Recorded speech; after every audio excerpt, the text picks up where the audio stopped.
Oh, yeah, that was great. No, the Irishman, Al Pacino, Robert De Niro for the first time in the Martin Scorsese film. Good evening. Welcome to the Oceanside Library in Long Island, New York, where tonight we are going to speak your truth. A reading that is also happening in Aldeburgh, UK, and Salinas, Kansas. And this was put together by Ian Griffin in England and George Wallace here in the United States. And Jeanette Powers is doing her reading in Salinas, Kansas.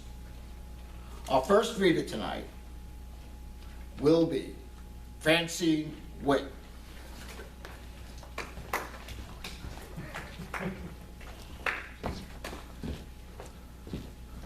Hello. Thank you, Peter. Is this, You can lower it. yeah, let me get the, there we go. Okay. So, hi. Yes, I'm Francine Witt, and I'm going to be reading a poem by Fran Reeder from the UK, John Epic. These are really good poetic names. From Salina, Kansas, and then myself. I'll read one of my poems. This is called Gender Wars Rap. So I'll try to rap it. Now let's be honest about the games we play. Like, you got it out, you put it away. Not there, stupid, not on the floor. The potato peeler belongs in that drawer. And here's a situation that's not new either. Woman uses white knife instead of a screwdriver. A misdemeanor she should know by now is guaranteed to raise the male eyebrow. Next we come to laundry and how lives are blighted by those odd socks that can't be united. Or folding sheets, we each have our way of putting that cover on the double duvet. Another situation, so I'm told, revolves around controlling the remote control. Attest to that. He who's always right, or she who's never wrong, or the one who never lets bygones be gone. And as for the bathroom balance of power, like, turn the tap off, I'm in the shower. Not changing the toilet rolls a sin as renowned as forgetting to put the toilet seat down. I'm told that a female can be unpredictable, so it needs a mind reader with skills formidable. And woe betide the male who fails to recall the date their anniversary happens to fall. I know my examples aren't comprehensive, but this is the end. Don't be apprehensive. When the going gets tough, then they say every time, to err is human, to forgive is divine. Watch out, Ice-T. Okay. This one is by John Epic. Great poet name, right? Salina, Kansas. The hypothetical triumph of pulverized meat. You, my false master, are merely another cog in the machine. And for me, I am pulverized meat, trampled, kneaded, sculpted, and forcibly fit into my place. You, my silly oppressor, has only one power, to tediously push the button. And for me, as I lie silently still, painfully patient, while hiding my discontent, the meat market puts me in the aisle, in a row, an artless pattern, next to, above, and below others. Just like me, concealing their need and their anger, dressed up like dolls are we. Our attire inexpressive, our eyes dead, seemingly without hope. And we lie silently still, painfully patient, waiting to be sold to the highest bidder. You, the anxious button pusher, are just in your fear, because when you're on vacation, numbed by your entertainment, we, the pulverized meat, appreciate what we earn, and we spend every cent on knowledgeable, lift and encourage one another, feel responsible for our neighbors, share our humanity, knowing in time, as you, my false master, become obsolete, our lineage will trade places.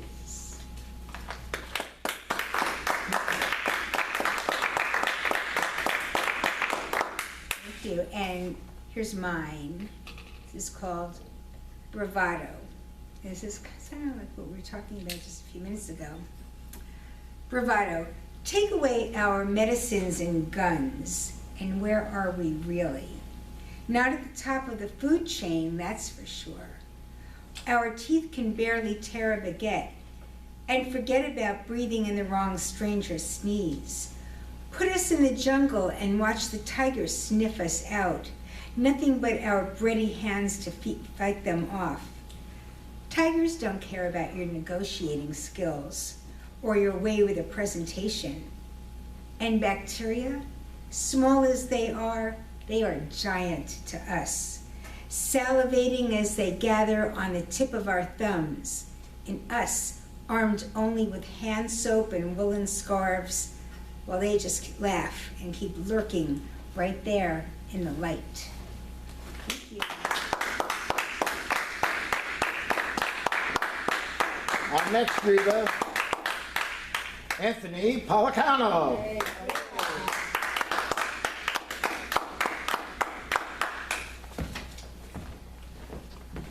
Thank you, Peter. Hello to everyone out there in Aldeburgh, UK, and Salinas, Kansas. I have some terrific poems. I'm going to start off with Florence Cox's poem called Face It. Florence is from Aldeburgh, UK. Face it. Strip off your yearning, sheathe your heart in ice. Bury the longing of your skin for touch, your mouth for exploratory kisses, your breasts for cupping hands that are not your own. Forget it. Forget you are a sentient being, made for love, who has been loved badly, or not at all, for far too long. Face it. Your skin, as smooth as cream, will lie untouched under indifferent clothes, whose buttons no one undoes except yourself.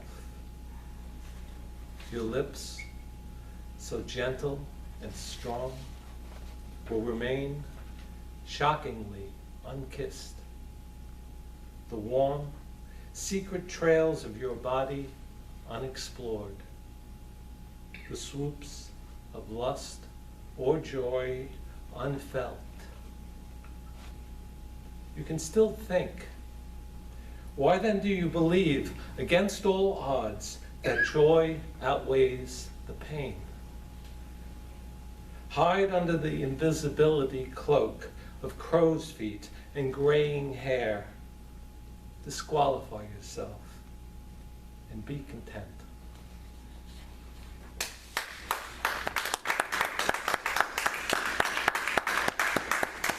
And this next poem is by Mickey Lacey from Salinas, Kansas. It's called Speak Your Truth. Words may be gibberish to you, but as my words flow and land wherever they have an inkling, it's because the air is free to carry voices unsilenced as they shout out pain and joy and laughter in the same sentence. Open your ears to hear freedom of voices, speaking out truth in unison. Are you alone, standing in shadows, lips muted, listening to someone else's interpretation of you? They'll hide quietly, silently, behind their closed lips, while I speak my truth unapologetically and completely to the masses.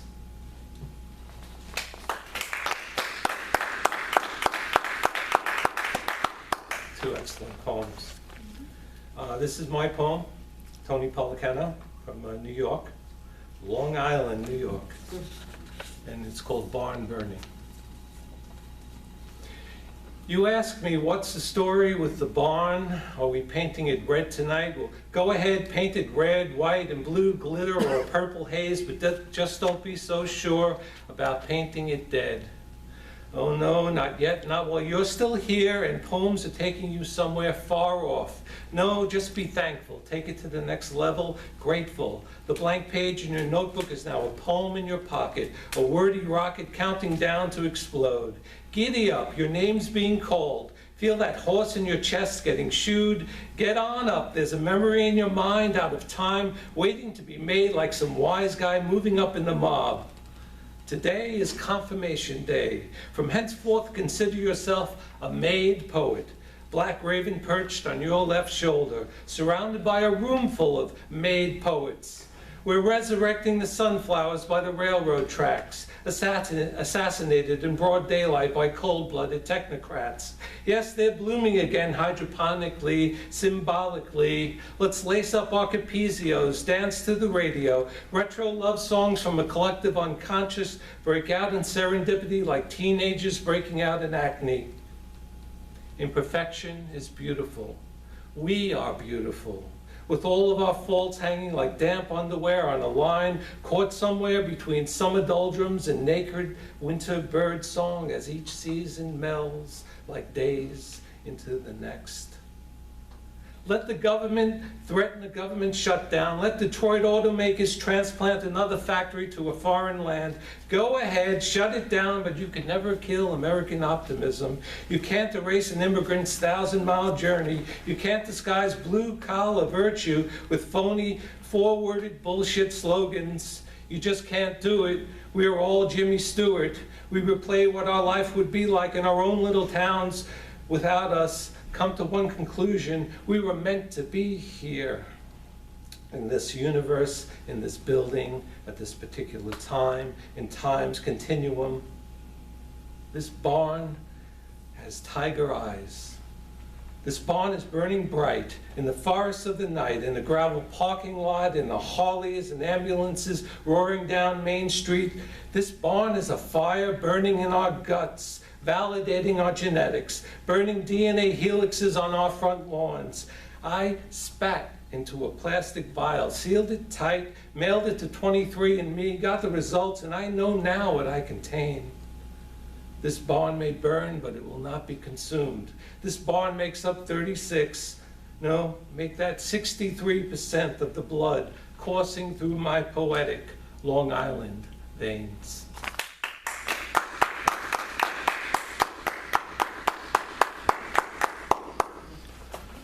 Our next reader, Doreen Spungen.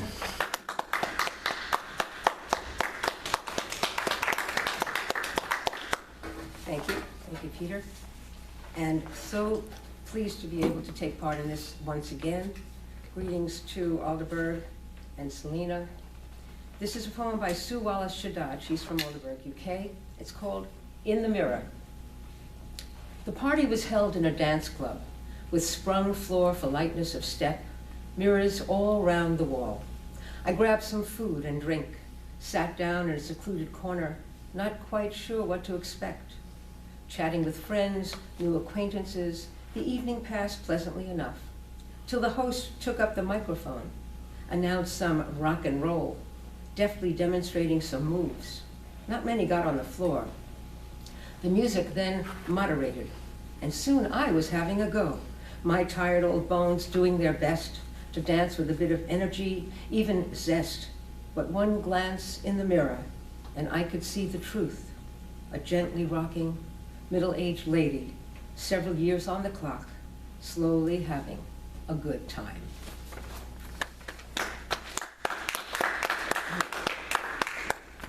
This next one is from Jason Ryberg from Salina, Kansas. On the road with Uncle Walt and Juice Newton. Woke up to the ancient alarm clock radio blaring next to my head with the latest mayhem from around the world and the fairly advanced stages of a Walt Whitman beard that I swear wasn't there when I went to bed. And it's something about rockets fired into crowds armed with rocks. And I'm wondering suddenly if today wouldn't be one of those days better devoted to driving around the country back roads, drinking beer and picking wildflowers wherever I find them. And suddenly I'm there. In a whirlwind of activity, it has been decided and enacted, and I'm driving down a classic American country road with The stag tall boy between my legs, and Juice Newton's playing with the Queen of Hearts of all things, crackling out of the AM radio oldies channel. And somehow I know all the words, yes, by heart. And I'm belting it out like I'm in the band and all I've had for breakfast is half a bagel, some kind of B-complex vitamin and a beer, thinking that I really should get that broken driver's side tail light fixed one of these days before my luck finally runs out. And while this is all probably ill-advised, it's okay, because the point is, I'm here, and I have become this invisible, all-seeing eye of the poem, maybe somebody else's poem, I don't know, roving about the classically bucolic American countryside, tethered to nothing, beholden to no one. And I'm thinking how I'd love to have old Uncle Walt in the passenger seat next to me, singing along to Juice Newton, or hanging his smiling head out of the window like a golden retriever or yellow lab, drunk and delirious on wind and sun, or standing next to me laughing like madmen as we piss all our worldly cares away by a roadside ditch. Wildflowers in our hair, wildflowers in our pockets, wildflowers in our fast approaching afternoon nappy time dreams.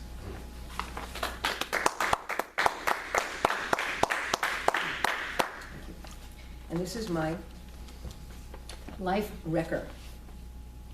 Planet by day, monster by night. The news cuts us into pieces, scatters us, pollution. We sweat, we starve, we cannot breathe, ears no longer. Compassion quits and stuffs us into a paper sack. We are garbage, disposed of in the deep night. No one is looking out for us. Do you pray? Planet, start praying. We are all doomed as ice melts and fires persist. Everything is burning. The smoke stings and we sing anthems, wear hats, draw guns. Red plus blue equals nightmare, the new math. We are the ash.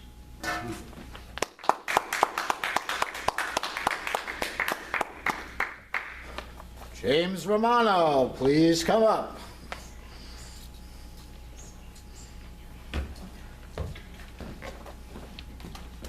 Well, Peter, greetings to UK, to Kansas, and the global community. We're all one.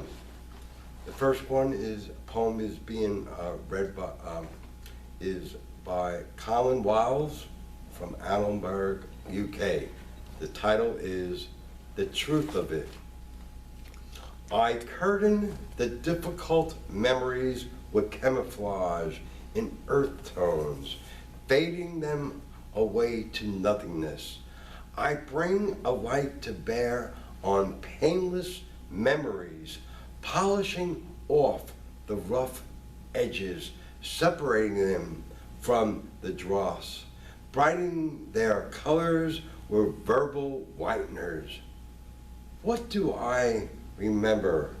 I embellish in vivid hues, detail carved with precision, aligned with temporal certitude, perfect logical exactitude, coinciding rigorously and unforgettably. The truth can reliably deceive.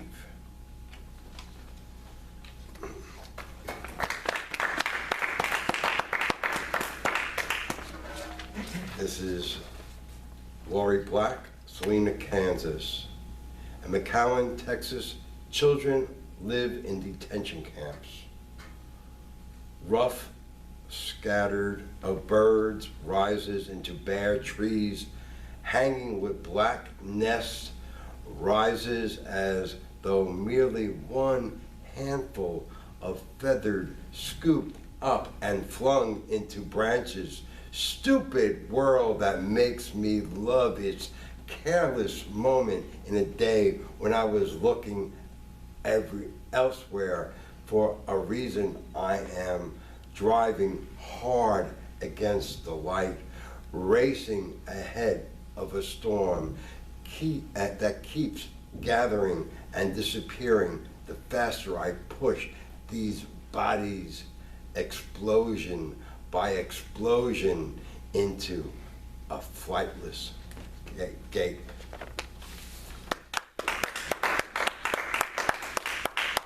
And this is for all that attended around the world. Climate change